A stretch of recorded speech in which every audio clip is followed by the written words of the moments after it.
You built your AWS environment, but what happens if a server gets compromised, someone makes a change, or an auditor asks for evidence?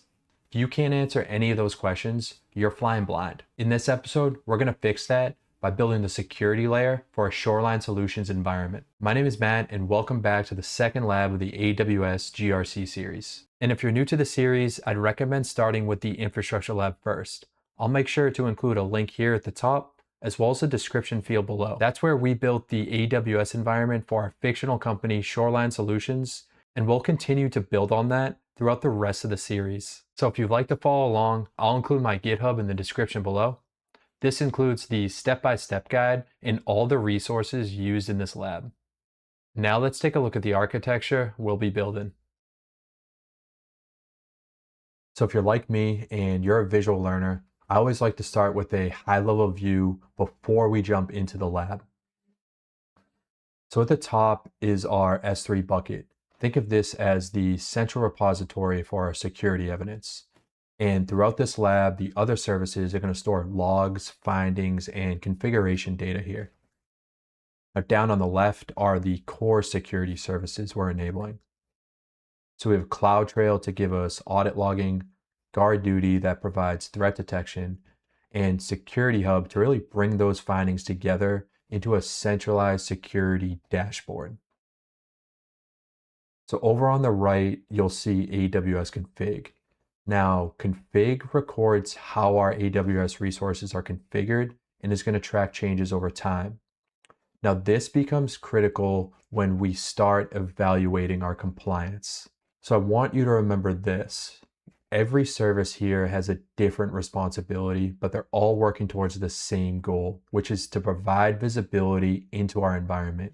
You see, some of these services are going to be generating data, some of them are going to be analyzing it, but together they build the foundation for our security layer. Now let's jump into the lab and begin step one. So our first step is to create an S3 bucket that's going to store our security and compliance data.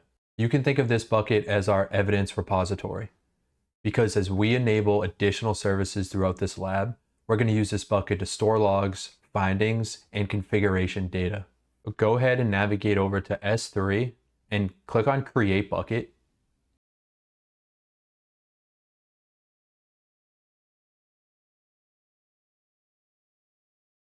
For bucket name, I'm going to use Shoreline Audit Logs. I'm also going to add a unique suffix because S3 bucket names need to be globally unique. For object ownership, you can leave it as the default, which is ACLs disabled. This just allows us to manage access through the bucket policies instead of individual object permissions. We're going to be blocking public access. Because this bucket is going to contain security and compliance data, there's really no reason for it to have public access. Then I'm going to enable versioning. Versioning just helps us retain previous versions of objects if they're modified or deleted. We're then just going to choose the default encryption. This just ensures that any data written to the bucket is encrypted. We need to add a bucket policy. You can do this by clicking on the Permissions tab. This simply gives AWS Config permissions to write data to our audit bucket. You can then copy and paste the policy from the step-by-step guide into the box below. If the JSON doesn't make much sense now, don't worry about it. The important thing is to just understand that this policy gives AWS Config permissions to store data into our S3 bucket. I'm going to be skipping ahead while I update my policy with my account information. So if you're following along, make sure to replace the placeholder values in the JSON policy from the guide with your own AWS account IDs and bucket suffix before saving the policy. All right, now that our bucket is ready, we can move on to step 2 and enable CloudTrail. So CloudTrail is one of the most important security services in AWS because it records every activity across the environment. Think of it as the audit logs for AWS. If someone creates a resource, deletes a resource, modifies a security group, or changes a configuration, CloudTrail will record that activity. So while in CloudTrail, make sure you're under Dashboard and then go ahead and hit Create Trail. For the trail name, I'm going to grab it from the step-by-step guide. And for the storage, go ahead and hit choose S3 bucket and then choose the one we just created. I'm leaving the KMS encryption disabled. That's because we already enabled default encryption on our S3 bucket. I'm not enabling CloudWatch logs. We'll cover that at another time. After that, you can hit next. Now for management events, I'm gonna set it to read and write so CloudTrail captures activity across the environment. This gives us visibility into both actions being performed and changes being made within the AWS account. Once that's created, we're gonna go ahead to step 3 and enable GuardDuty. So GuardDuty is AWS's native threat detection service. This one is quick and easy. You just simply navigate to GuardDuty and click enable. So once it's enabled, GuardDuty continuously analyzes activity. Think of it as an additional set of eyes looking for threats across the environment. If activity occurs that AWS deems as malicious, GuardDuty can generate a finding and bring it to our attention. We'll also see these findings later in Security Hub, where security findings from multiple AWS services are centralized into a single dashboard. But for now, I don't want to go too deep into the findings themselves. We're going to be covering that in a future lab. Our goal is to just understand what GuardDuty does, get it enabled as part of our security foundation. Let's move on to step 4, which is AWS config. AWS config helps us answer the question, what changed? This is because it continuously records how AWS resources are configured and it tracks those changes over time. This service especially is valuable for compliance because Security Hub relies on AWS config to evaluate many of the NIST controls we're going to be enabling later on in the lab. Think of it this way. CloudTrail helps answer who made the change, and config helps answer what changed. And one thing to note, your screen may look different than mine. If you're setting up config for the first time, AWS is going to walk you through a setup wizard. Since I've already completed the initial config, AWS just drops me directly into the settings page. So if you're on this screen, we need to make sure that the AWS config data is going to our S3 bucket. Now under data and delivery, click on edit. And here we're going to be pointing AWS config to the audit bucket we created in step 1. This keeps our security and compliance data centralized as we continue building out the environment. And then go ahead and save this. Now we need to enable the recorder. And for this lab, I'm using continuous recording. This means AWS config records changes as they happen instead of waiting for a daily snapshot.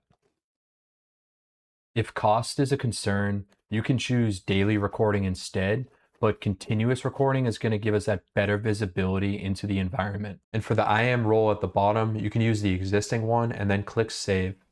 So one final step here in config is turning on the rules. Recording is on, but that just means config is watching. And rules are what actually evaluate whether resources are compliant. And without them, config is just collecting the data. So head on over to conformance packs and then click deploy conformance pack. So AWS has pre-built frameworks, but we're just going to be using the NIST 853.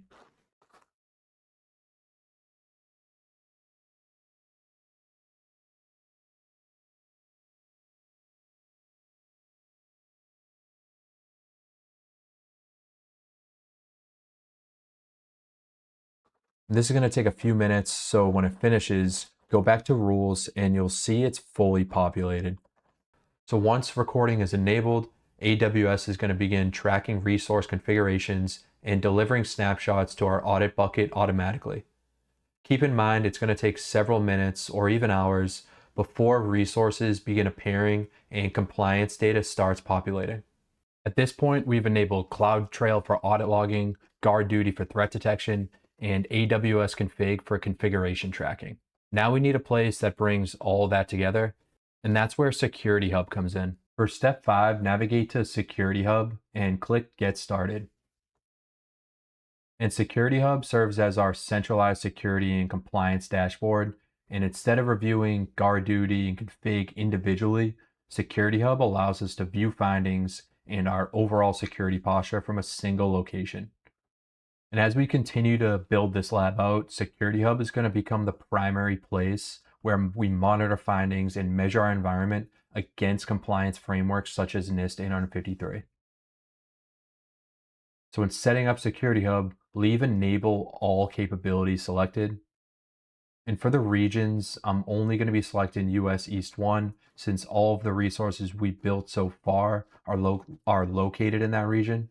This is also going to help us keep costs for the lab low, and we're going to be avoiding unnecessary security monitoring in regions where we don't have any resources. Once you have this enabled, we still need to tell it which security framework we want to measure our environment against.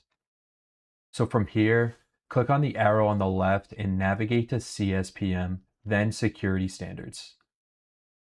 And CSPM just stands for Cloud Security Posture Management, and it's where Security Hub evaluates our environment against best practices and compliance frameworks. You can leave CIS and AWS best practices enabled here, and at the bottom you'll find NIST 853, so go ahead and enable that standard. This is going to allow Security Hub to begin mapping our AWS environment against NIST and identify controls that's going to need our attention. And that wraps up today's lab. So I want to take a minute here and discuss the importance of communication beyond just the technical steps. You see, working in cybersecurity and GRC, it's important to not only understand the tools and technologies we're working with, but also be able to communicate that in a way that, shows value and their effectiveness to an organization. So let's take today's lab as an example.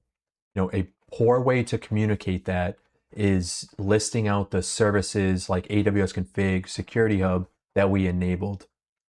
A better way and a much more effective way to communicate that is translating the capabilities those services have and show their value to the business. So an example would be, we've now enabled services that give us audit visibility, threat detection, configuration monitoring, and compliance reporting against a recognized framework. You see, that tells a much more effective story because we're not just focused on the individual service or tool itself. We're focused on the value and capability that service can bring. One thing you're going to notice throughout this series is I emphasize communication a lot, and that's intentional because technical skills are important in this field, but so is your ability to communicate, and that skill is going to carry you and make you a much more effective cybersecurity or GRC professional. So thanks for following along, and I'll see you in the next lab where we're going to take the data that these services are generating and begin building our compliance automation.